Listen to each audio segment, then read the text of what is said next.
Ilang beses mo nang sinabi, saka na, next week na lang, or pag humupa na trabaho. Pero ayan, 1 taon na naman ang lumipas.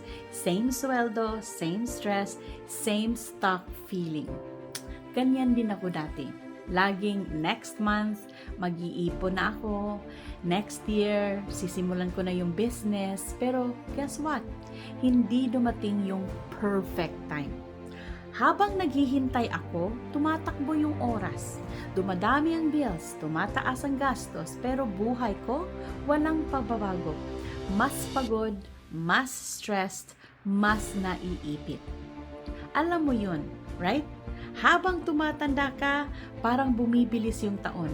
Wala kang pause button, walang reset, walang rewind. Kung hindi ka kikilos ngayon, wala talagang magbabago. Yung future self mo parang sumisigaw na tama na ang paghihintay. Ako, kumilos ako. Sinimulan ko yung online business na to and now, iba ng buhay ko. Kung sawa ka na sa cycle na yan, message mo ko. Tuturuan kita kung paano magsimula. Ngayon na, hindi next year.